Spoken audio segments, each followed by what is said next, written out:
शिमला के चौपाल विधानसभा क्षेत्र से कांग्रेस के पूर्व विधायक ने चुनावी ताल तोड़ दिया है और कांग्रेस से टिकट न मिलने से उन्होंने चौपाल में समर्थकों के साथ अपना नामांकन भरा और इस दौरान कांग्रेस के प्रदेश प्रभारी राजीव शुक्ला के खिलाफ जमकर नारेबाजी भी की और साथ ही टिकट बेचने के आरोप भी लगाए। यही नहीं, सुभाष मंगलेट ने राजीव शुक्ला को खुद आकर चुनाव लड़ने की चुनौती भी दे डाली।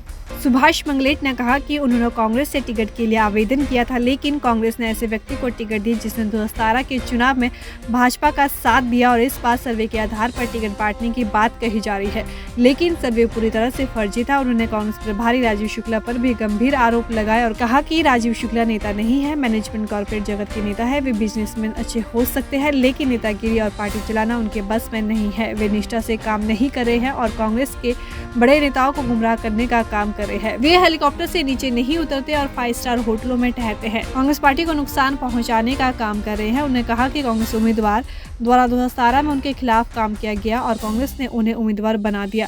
इस बार चौपाल में असली और नकली कांग्रेस की लड़ाई है। कांग्रेस और भाजपा के बीच फ्रेंडली मैच चल रहा है। वहीं उन्होंने कहा कि अभी तक उन्हें किसी भी कांग्रेस के बड़े नेता का फोन नहीं आया है, जिससे साफ जाहिर है कि कांग्रेस के नेताओं को भी पता है कि टिकट गलत दिया गया है, जिसकी वजह से वे चुप बैठे हैं और उनका समर्थन भी उनके साथ है।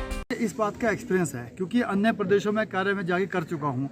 इससे पहले ही मैं 4 महीने उत्तराखंड में जाके कांग्रेस के लिए कार्य कर चुका हूँ। वहाँ भी यही हुआ, जहाँ पे मेरी ड्यूटी लगी थी 2 डिस्ट्रिक्ट मेरे पास थी, वहाँ ऑब्जर्वर था कांग्रेस पार्टी का वहाँ पे। लेकिन हमने जिनको कहा कि ये सर्वे के आधार पे आगे चल रहे हैं, हमने भी वहाँ पे सर्वे किया और इससे पहले वहाँ पे 4-5 एजेंसी काम कर चुकी थी।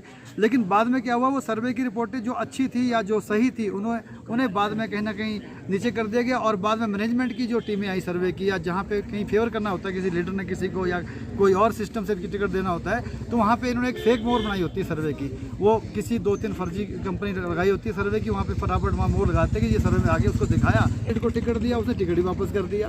तो मुझे समझ नहीं आ रही ये पार्टी करने क्या जा रही है, कौन लोग है ये। मेरे हिसाब से जो शुक्ला जी है, ये पहली बात तो नेता ही नहीं है, ये है मैनेजमेंट के आदमी, कॉर्पोरेट जगत के आदमी है। बिजनेसमैन अच्छे हो सकते हैं, लेकिन नेतागिरी करना या संगठन को चलाना या अपने लीडर के प्रति उत्तरदायित्व से काम करना वो अलग बात है। मेरे हिसाब से वो निष्ठा से कार्य नहीं कर रहे, वो कांग्रेस पार्टी की हमारी हाईकमान को गुमराह कर रहे हैं, जहाँ पे हमारा राष्ट्रीय नेतृत्व इतना अच्छा कार्य कर रहा था। लेकिन ऐसे प्रभारी को लगाना जिसने कभी अपने फ्लाइंग दौरे हेलीकॉप्टर से करने और 5 स्टार में रहना है, और इसी हिसाब से मेरे हिसाब से कांग्रेस को वो कहने के नुकसान पहुँचा कर चुके हैं, जो कि आने वाली सरकार थी।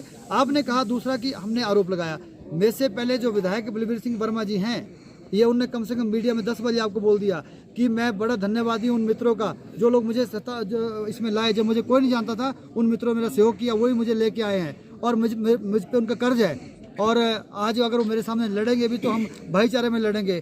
तो आप मेरे हिसाब से ये तो चुनाव भी असली कांग्रेस वर्सेस मेरे हिसाब से ये बीजेपी की A और B टीम का हो रहा है, तो कोई बात नहीं, आपस में वो भिड़ें। हम तो पहले भी असली में थे, आज भी असली कांग्रेस में हैं और मेरे हिसाब से असली कांग्रेस की लड़ाई हम ही लड़ रहे हैं। मेरे हिसाब से मैं आज तक किसी हाईकमान का फ़ोन नहीं आया, किसी प्रदेश के नेता का फ़ोन नहीं आया कि आप बैठिए या आप मत लड़िए। अगर मैं गलत होता मुझे उनको बैठाना चाहिए था, मुझे उनसे बात करनी चाहिए थी। इसका मतलब उन्होंने मुझे हरी झंडी दी है, वो उन्हें पता है कि मेरिट पे आदमी मैं ही हूँ और गलत टिकट बटा है, इसलिए मेरे हिसाब से कहीं ना कहीं अप्रत्यक्ष रूप से मेरी मदद कर रहे हैं, सपोर्ट कर रहे हैं। क्या लगता है कि जिस तरह से टिकटें बटी है, कहीं ना कांग्रेस जिस तरह से सत्ता में आने के ख्वाब देख रही है, तो कहीं ना कहीं जो है जो ख्वाब है पूरा होने वाला नहीं है कांग्रेस का? देखिए मेरे हिसाब से देखो, हमारे हर्ष मान जी ने जो बयान दिया सुना होगा आपने, उन्होंने कई बार कह दिया कि टिकटें हिमाचल में बिक रही है। तो क्या कारण है कि शुक्ला जी आपने आज तक इस बात का जवाब नहीं दिया? आपको तो आरोप का जवाब देना चाहिए था कि गलत आरोप है, इसका मतलब आपने बेची होंगी।